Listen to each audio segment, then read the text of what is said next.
সুপ্রভাত, নমস্কার জানিয়ে আজকে আবার একটা নতুন দিন শুরু করলাম। নতুন দিনে নতুন সকালে তোমাদের সামনে আবার একটা সুন্দর নতুন ব্লগ নিয়ে চলে আসলাম।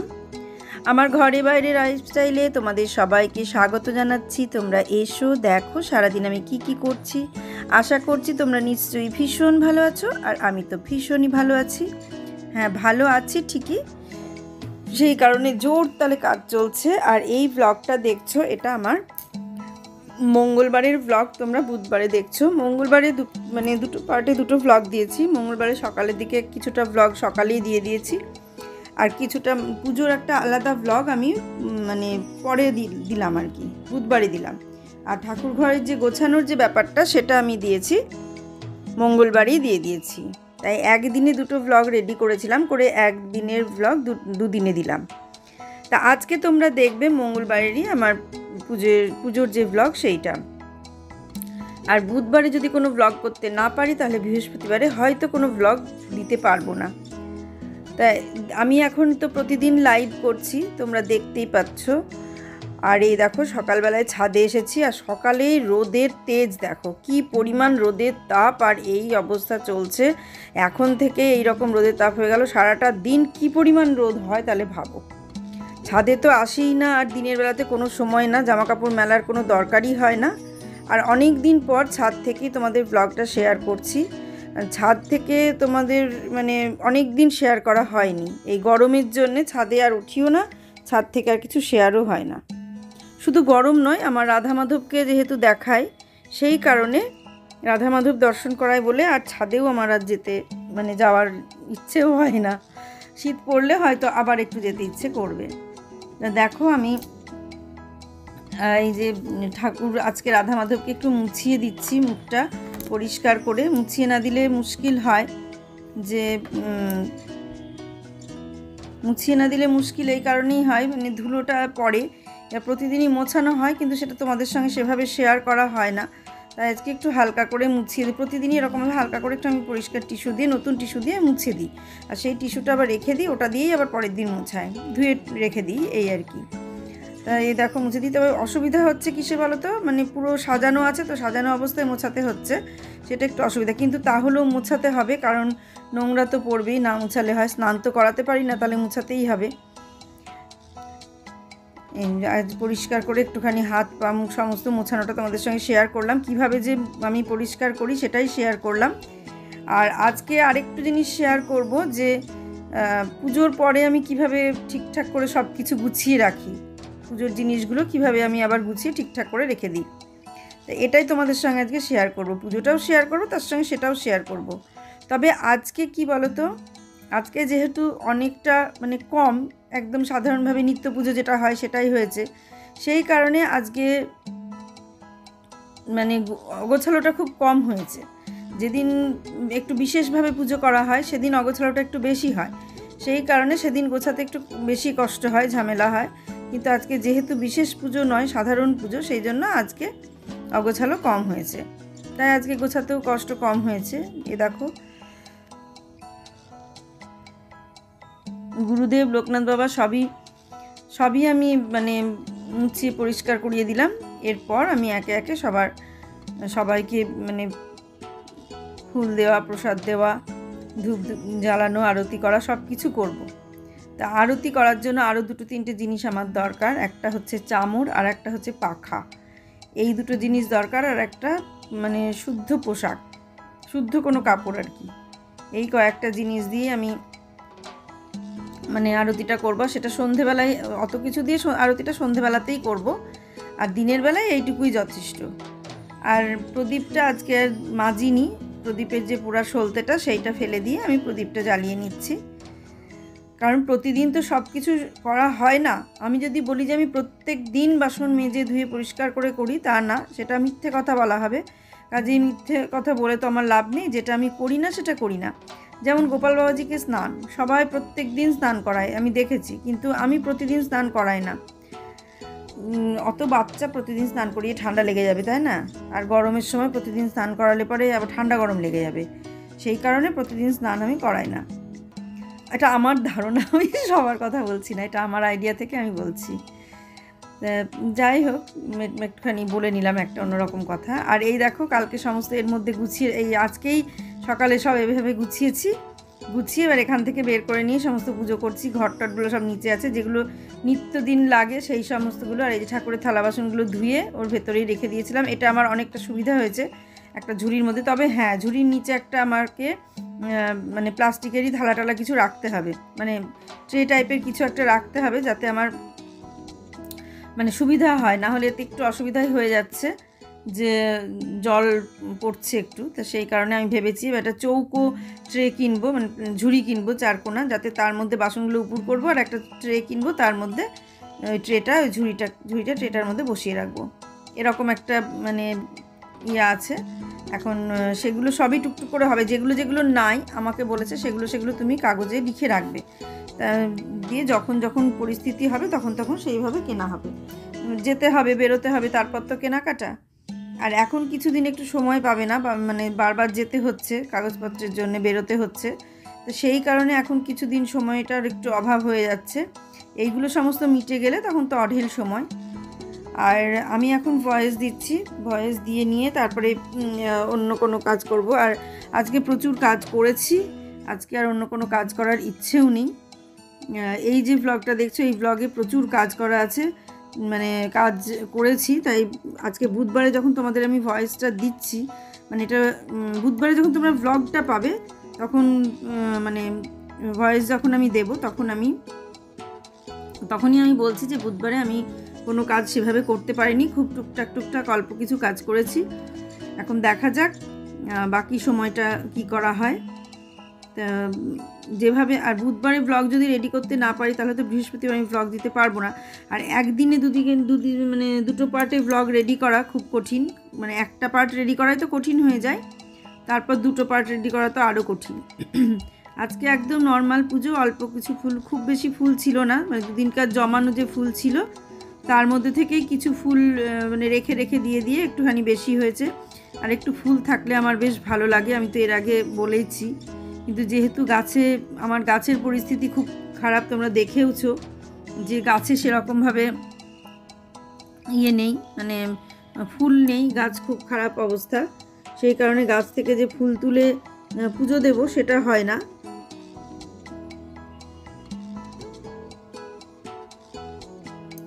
সেই কারণে গাছ থেকে যে ফুল তুলবো সেই ফুলটা তোলা হয় না, মানে ফুল তো হয়ই না, তাহলে গাছ থেকে কি করে ফুল তুলে পুজো দেবো। সবাই দেখি কি সুন্দর গাছ থেকে ফুল তুলে পুজো দেয়। আমার বোনের তো বাড়িতে ছাদে গাছে ভর্তি ফুল গাছে, আর প্রচুর ফুল বাড়িতেই হয়, প্রচুর ফুল দিয়ে পুজো করে। কিন্তু আমার ক্ষেত্রে সেটা হয় না, আমি গাছ লাগালেও ফুল সেভাবে হয় কি হয় না তার ঠিক নাই। সেই জন্য সেভাবে আর গাছ টাছ লাগায়ও না। আর গাছ লাগানো না, লাগালে তার যত্ন করার একটা ব্যাপার আছে, আমাদের পরিচর্যা করার লোকের খুব অভাব। আর তারপরে আর একটা ব্যাপার, একটা নেশা বা একটা ইন্টারেস্ট না থাকলে যে কোনো জিনিসে, মানে অজুহাতটা বড় কথা না, একটা জিনিসে ভালো লাগা বা ভালোবাসা না থাকলে হয় না। আমার যেমন এটার মধ্যে কোনো ভালোবাসা নেই যে ফুল গাছ লাগাবো এই ব্যাপারটাতে ইন্টারেস্ট নেই, কিন্তু ফুল হলে ফুল তুলে পুজো করব সেটাতে ইন্টারেস্ট আছে। যে প্রচুর ফুল হবে সেই ফুল তুলে পুজো করব সেটার প্রতি ইন্টারেস্ট আছে, কিন্তু ফুল গাছ লাগিয়ে যে ফুল হবে সেই ইন্টারেস্ট আমার খুবই কম। শুধু আমার একা না, আমার বাড়ি, মানে আমার না থাকলে যেটা হয় আর কি, আমার নেই, আমার বরের নেই, তাহলে সেই জিনটা তো সেরকম, সেই কারণে কারোরই নেই। আর ছোট থেকে ওই দেখে অভ্যস্ত, রাস্তাঘাটে গাছ দেখেছি, রাস্তাঘাটে ফুল তুলেছি, আর সেটা দীর্ঘদিন, একাধ দিন নয়। আমি যে কলকাতায় তো হালে এসেছি, কাজেই ফুল এইভাবে আমি কলকাতায় এইভাবে দেখছি। আর আগে তো রাস্তাঘাটেই ফুল গাছে দেখেছে, হাঁটতে গিয়েছি, রাস্তাঘাটে ফুল তুলে নিয়ে চলে এসেছি। কাজেই ফুল কিনে পুজো করার ইয়েটা খুবই কম। তাই ইদানিং ফুল কিনে পুজো করছি, তো সেই কারণে ফুল গাছ লাগানোর নেশাটাও খুব কম। আমরা বহরমপুরে যে বাড়িতে ভাড়ায় ছিলাম সেই বাড়িতে মানে সেই প্রচুর পরিমাণ গাছ ফুল প্রচুর ছাদে প্রচুর ছিল। ওরা মাঝে মাঝে বেড়াতে যেত যখন, তখন আমাকে বলে যেত গাছে জল দিও। সেই নিয়ম করে হয়, মানে আমরা তো খুব কমই দিতাম, ওদের যে গাড়ির ড্রাইভার থাকতো তার কাছে চাবি দেওয়া থাকতো, সেই এসে জল দিত। এবার সে যেদিন না আসতো সেদিন হয়তো আমরা দিতাম। তারপরে কচ্ছপ ছিল, কচ্ছপও তাই, কচ্ছপকে খাবারও সেই ড্রাইভার এসে দিয়ে যেত, কিন্তু যেদিন হয়তো থাকতো না সেদিন আমি দিতাম। তারপরে যে মেয়েটা মানে কাজ করতো, সে মেয়েটা আমাদেরও করতো, ওপরেও করতো। এরকম বেশ কিছুদিন করেছিল। তো ওই ওপরে গিয়ে গিয়ে খাবার দিয়ে আসতো, মাছের খাবারটা দিয়ে আসতো, কচ্ছপের খাবার দিয়ে আসতো, এরকম মানে এরকম আর কি ব্যাপার ছিল।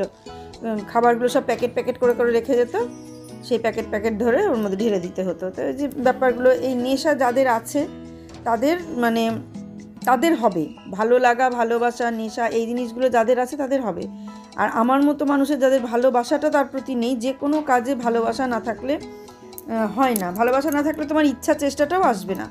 এই যে ইউটিউবটা, এটাতে আমার ভালোবাসাটা আছে, ভালো লাগাটা আছে, তার সঙ্গে অন্যান্য ব্যাপার তো আছেই, কিন্তু ভালো লাগা ভালোবাসাটা আছে বলেই কিন্তু আমি এই লাইনে এসেছি, নাহলে অন্য কিছু হয়তো করতে পারতাম। যেমন পার্লারের কাজটা আমার ভালো লাগতো, ভালোবাসা ছিল, তাই সেই কাজটাতে আমি যেতে পেরেছি। কিন্তু যদি আমার পার্লারের কাজটা সেই ভালো লাগাটা না থাকতো, তাহলে তো আমি সেই কাজটায় যেতে পারতাম না। আমার ইচ্ছা থাকলেও আমি মানে ইচ্ছা থাকতোই না, ইচ্ছা আসতোই না। যেমন ফুল গাছ লাগানোতে ইচ্ছাটা আসছে না, কিছুতেই না। বোন অনেক করে বলছে এখানে গাছ আছে নিয়ে আসার কথা, কিন্তু আমার সেই ইচ্ছাটাই হচ্ছে না। এবার আমার সঙ্গে সঙ্গে আমার বরেরও তো ইচ্ছাটা নেই, মানে আবার যদি দুজনের একজনেরও কারোর ইচ্ছে থাকতো তাহলে কিন্তু হয়ে যেত। দুজনের একজনেরও ইচ্ছা নেই, কারোরই নেই, আবার বুবাইয়েরও নেই। আর সেই কারণে মানে নেই, ব্যাপারটা হয় না। বুবাই ছোটো থেকে দেখেই নি যে আমরা টবে গাছ লাগিয়েছি বা কিছু। ও দেখেছে মাটিতে গাছ হয়েছে, ফুল ফুটেছে, হয়ে গেছে, ও সেটা ছোটো থেকেই দেখে এসেছে। কাজে আলাদাভাবে যে টবে গাছ লাগাতে হবে এই ধারণা ওর মানে মাথায় তৈরিও হয়নি, আর আমরা কখনো তৈরি করেও দিইনি। সেই কারণে ওরও সেই ভালো লাগাটা আসেনি। ছোটো থেকে একটা মানুষ যদি দেখতে দেখতে বড় হয় যে গাছ লাগাচ্ছে, এ হচ্ছে সে হচ্ছে, তাহলে সেটা হয়। আমার মায়ের গাছ লাগানোর ব্যাপারটা খুব বেশি ছিল, ফুল গাছের যত্ন চর্চা এগুলো আমার মা করতো খুব। আমাদের বাপের বাড়িতে যে উঠোন ছিল, উঠোনটা ফাঁকা মাটির উঠোন ছিল, সেই উঠোনে ফুল গাছে ভর্তি, আর মাই ওগুলোর যত্ন করতো। আমার বাবা কোনো দিন একটা গাছে হাত দিয়েও দেখতো না, যে কী গাছ কী না, কেমন ফুল হচ্ছে কি না, কিচ্ছু হাত দিয়ে দেখতো না। কিন্তু লাগানোর থেকে বড় কথা গাছগুলো এমনিই হতো, কাজে মাকে যে আলাদা করে লাগাতে দেখেছি তাও দেখিনি। বড় এমনিই হতো, কিন্তু ওই মা মাঝে মাঝে লাঠি দিয়ে সোজা করে দিত, বেঁকে যেত যেগুলো। সাদা ফুলের গাছ তো এখনও আছে আমাদের বাড়িতে, ওই মাটিতেই হয়ে আছে, কোনো আলাদা টবে নেই। কাজে আমার মাথার মধ্যে ওই আলাদাভাবে টবে লাগানো এই ব্যাপারটা মাথাতে নেই। কিন্তু আমার মার যেহেতু পরিচর্যা করার ব্যাপারটা ছিল, সেই জিনিসটা আমার বোনের মধ্যে গিয়েছে, যে বোনেরও সেই পরিচর্যা করার ইচ্ছাটা আছে বা ওইভাবে গাছ লাগানোর নেশাটা আছে। আর ও অনেক দিন কলকাতায় আছে, আর 20-25 বছর হয়ে গেল কলকাতাতে আছে। তো সেই 25 বছর ধরেও ওইভাবে মানে দেখছে যে ফুল কিনে ব্যবহার করতে হয়, আর ওইভাবে গাছ ওই জন্য টবে লাগানোটা ব্যাপার আছে, যে কত ফুল কিনবে, গাছ লাগিয়ে লাগিয়েই ফুল হচ্ছে এরকম। আর ইচ্ছাও আছে, ভালো লাগাও আছে, সবই আছে। আর আমি এতদিন ধরে কোনো ইচ্ছে নেই, কারণ কোনো দিন আমি দেখি মানে টবে গাছ লাগানোর ব্যাপারটা ভাবিই নি, মাথাতেও আসেনি, আর কোনো ইচ্ছেও নেই, ভালো লাগাও নেই। কিন্তু যখন কারোর বাড়িতে আমি টবে গাছ দেখি, ফুল দেখি, তখন কিন্তু আমি মেতে যাই, মানে আমার এতটাই তখন ভালো লাগে। মনে হয় আমি বোনকে মাঝে মাঝে বলি তোর ফুলের ছবিগুলো তুলে পাঠা, তোর ফুলের ভিডিও করে পাঠা, এই রকম বলি, কারণ আমার দেখতে ভীষণ ভালো লাগে, ভীষণই ভালো লাগে দেখতে। লাগাচ্ছে হচ্ছে, এবার আমাকেও যদি কেউ ওরকম ছাদে পরিচর্যা করে লাগিয়ে দিত না, তাহলে আমিও মানে নিশ্চিন্তে বলতাম হ্যাঁ লাগাও, যত পারো লাগাও। আমি আরও হয়তো এটা ওটা সেটা করে দিতাম, যে লোহার যে স্ট্রাকচারগুলো করে সেগুলো করে দিতাম, যে এর ওপরেই তোমরা গাছ টব রাখো, এ রাখো সে রাখো। কিন্তু সেই ব্যাপারটা সেটা তো কে করবে বলো, সেটা করতে গেলে লোক রাখতে হবে, লোকে করবে, সেই লোককে তো আবার পয়সা দিতে হবে, এমনি এমনি তো সে করবে না। তো সেই জন্য এত ঝামেলার মধ্যে যাওয়ার আর দরকার নেই। তারপর ব্যক্তিগত ছাদ হলে হতো, এটা তো হরিহাজারের ছাদ, মানে যতজন মানুষ ততজনের ছাদ, কাজেই সবার একটা ব্যাপার থাকে। তবু ছাদে গাছ লাগালে আমার ধারণা কেউ কিচ্ছু বলবে না, কারণ কিছু গাছ আমার আছে, কেউ কেউ দেখি জলও দেয়, যে গাছ কটা আছে তাতে কখনো কখনো দেখি আমরা জল না দিলেও গাছগুলোতে দেখি জল আছে, টবে দেখি জল আছে, তার মানে কেউ না কেউ দেয়, তার মানে কারোর না কারোর ভালো লাগে এই ব্যাপারটা, মানে গাছ লাগানোর ব্যাপারটা ভালো লাগে। তা আমি তাদের উদ্দেশ্যেই বলছি যে কেউ যদি চাও লাগাতে বলো, আমি টব এনে গাছ নিয়ে এসে সব সাজিয়ে দেবো, তোমরা শুধু পরিচর্যাটা করে ফুল ফোটাও, সেটা আমি বলবো, আর আমি সেই ফুলগুলো গিয়ে দেখবো।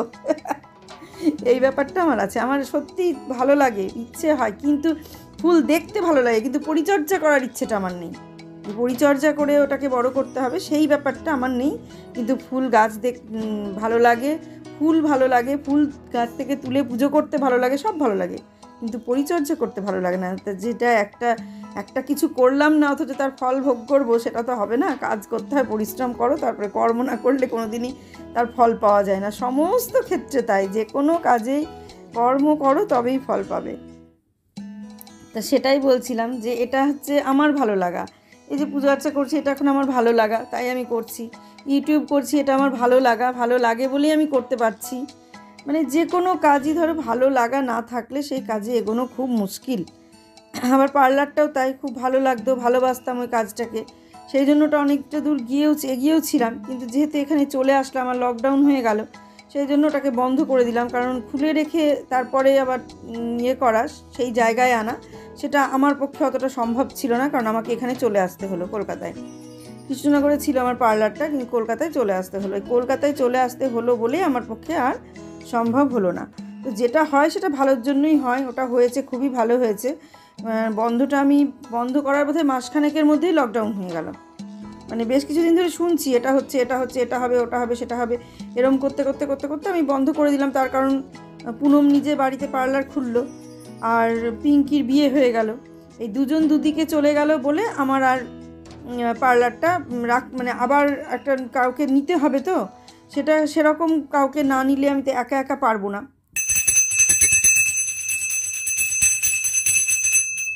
পুজো হয়ে গেল, এবার ঘন্টা বাজিয়ে আরতি করছি। একা একা পারবো না বলেই আমি আর এগোলাম না। আমি দেখলাম যে না, আমার পক্ষে একা সম্ভব না চালানো। তো দেখি কাউকে পাওয়া যায় নাকি, এরকমভাবে দেখি বলে অপেক্ষা করছিলাম। অপেক্ষা করতে করতেই লকডাউন হয়ে গেল। কাউকে খুঁজছি, সেই সময় লকডাউন হয়ে গেল। যে কাউকে না পেলে হবে না বলে কাউকে যখন খুঁজতে শুরু করেছি তখনই লকডাউন হয়ে গেল। বাস বন্ধ করে দিলাম, আর কাউকে নিলাম না। এই দেখো, তোমাদের সঙ্গে কথা বলতে বলতে আমার ধূপ প্রদীপ দিয়ে আরতি হলো। এবার জল শঙ্খটা দিয়ে আরতি করব। জল শঙ্খটা দিয়ে আরতিটা আমার বোন আমাকে বলেছে, ভালোই লাগে ওটা দিয়ে আরতি করতে। কোনোদিন এগুলো করেছিলাম না তো, তাই একটু একটু করে এখন শিখছি যে কীভাবে কী করতে হয়। ওই বলেছে যে একটু করে করবি আর একটু করে জল ফেলবি একটা পাত্রে, আবার করবি আরতি, আবার একটু জল ফেলে 3বার এরকম করবি। ঠিক আছে, যা বলবি তাই করবো। ওরকমভাবেই করলাম, করে এরপর ঘরটাকে গুছিয়ে নিই। চলো তোমরা সঙ্গে থাকো, দেখো আমি কিভাবে গুছাই, মানে ঠিকঠাক করে রাখি জায়গার জিনিস জায়গাতে, সেইটা আজকে তোমাদের সঙ্গে শেয়ার করি। পুজোটা হয়ে যাওয়ার পরে, আরতি করার পরে আমি প্রথমে প্রদীপটাকে তুলে আগে গাছায় তুলে দিই, না হলে থালাটা পরিষ্কার করতে পারি না। এবার প্রদীপের থালায় যে ফুল থাকে সেই ফুলগুলো আমি গাছার থালায় রেখে দিই। আমি দেখেছি পুরোহিতে যখন পুজো করে তখন প্রদীপে ধূপে সব কিছুতে ফুল দেয়, তোমরা একটু খেয়াল করে দেখবে। জানি না, তোমরা হয়তো সবাই জানো, আমি জানি না বলে এটা আমার কাছে মনে হচ্ছে নতুন, কিন্তু আমি সত্যি জানতাম না। সেই কারণে আমি প্রদীপের থালায় হয়তো অল্প ফুল দিলেও হয়, তা আমার সাজিয়ে ফুল দিতে ভালো লাগে, তাই আমি একটুখানি সাজিয়েই ফুলটা দিই। তাও যেদিন থাকে সেদিন, যেদিন না থাকে সেদিন তো দিতে পারবো না। এবার থালাটা পরিষ্কার করে নিয়ে থালাটাকে আমি জায়গা মতো ওই যে ওখানে তুলে রেখে দিলাম। দিয়ে তারপরে এবার ফুলের সাজিগুলো ঝেড়ে পরিষ্কার করব, চন্দন পাতাটা তুলে রাখবো, প্রসাদ নাবি একটুখানি থেমে নেব, বন্ধ করব দরজাটা একটু, তারপরে এসে প্রসাদগুলো তুলে নেব।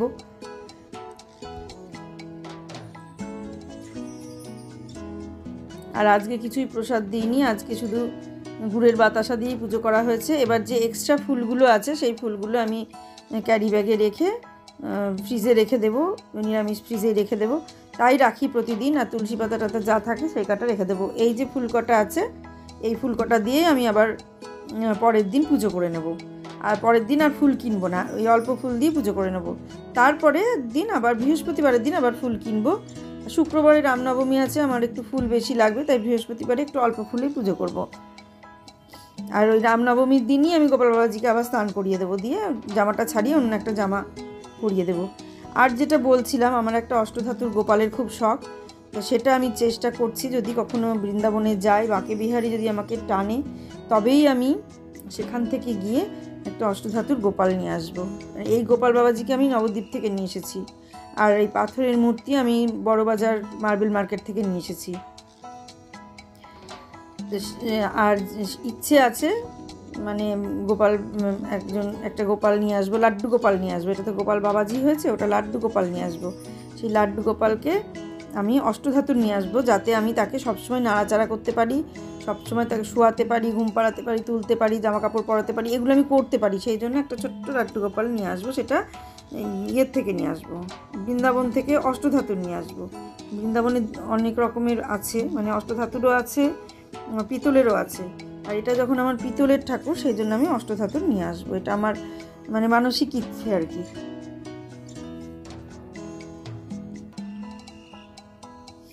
পুজোর পরে এই দেখো কিছুক্ষণ পরে আমি থেমে নিয়ে তারপরে আস্তে আস্তে এই ফুল মানে প্রসাদগুলো সব তুলে সমস্ত কিছু সরিয়ে নিয়ে তারপরে এগুলো সব গুছিয়ে জায়গাগুলো সব মুছে ইয়ে করে, মুছাটা আর দেখানো হলো না, যা ভিডিওটা মনে টাচ করা হয়নি, ভিডিওতে বা করেনি। এই দেখো এখানে এবার যেখান থেকে মানে কোটোটা বের করেছি সেখানেই আবার রেখে দিলাম।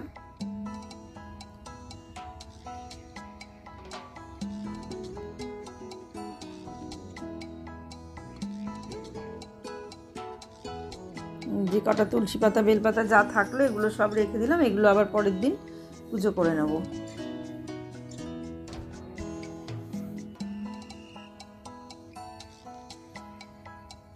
আজকের ব্লগটা তোমাদের কেমন লাগলো সবাই জানিও। আজকের মতো পুজো কমপ্লিট হলো। এই দেখো পুজোটা কমপ্লিট করে ফেললাম। আজকে পুজোর পরেও আবার কি কি করি সেগুলো তোমাদের সঙ্গে শেয়ার করে দিলাম। আজ আর কিছুই ছিল না প্রসাদ, শুধু গুড়ের বাতাসা দিয়ে পুজো দিলাম। আর একটু রাধা মাধবের মুখটা একটু মুছিয়ে দিলাম, গা হাত পাগুলো একটু মুছিয়ে দিলাম, পরিষ্কার করে দিলাম। এই যে গুরুদেব লোকনাথ বাবা সবাইকে মুছিয়ে পরিষ্কার করে দিই। প্রতিদিন সবাইকে মুছাই সব প্রতিদিনই, সেগুলো আর অতটা শেয়ার করা হয় না। আর এই যে আর যেটা দিয়ে মানে আরতি করি যে থালাটায়, সেই থালাটা এই যে এখানে পেছনে রেখে দিলাম। প্রতিদিনই এভাবে হয়। আর এর পরে মানে পুজোর পরে এতটা পরিমাণ গুছাতে হয়, তা সেইগুলো তোমাদের সঙ্গে আজকে শেয়ার করলাম। আর এই যে ঠাকুরের থালাগুলো ধুইনি, বাকি সব ধোয়া হয়ে গেছে। আর এই জায়গাটা তো দেখেই নিলে। এবার খাওয়া দাওয়া হবে। রাধা মাধবকে দেখাতে দেখাতেই আর গোপাল বাবাজি আমার ঠাকুরঘর দেখাতে দেখাতেই তোমাদের কাছে আজকে ভিডিওটা শেষ করে দেব। আজকের মতো ব্লগটা আমি এখানেই শেষ করলাম। তোমরা সবাই ভালো থেকো, সুস্থ থেকো, সাবধানে থেকো। সামনের দিন একটা সুন্দর নতুন ব্লগ দেখার অপেক্ষায় থাকো। আজকে আসছি তাহলে।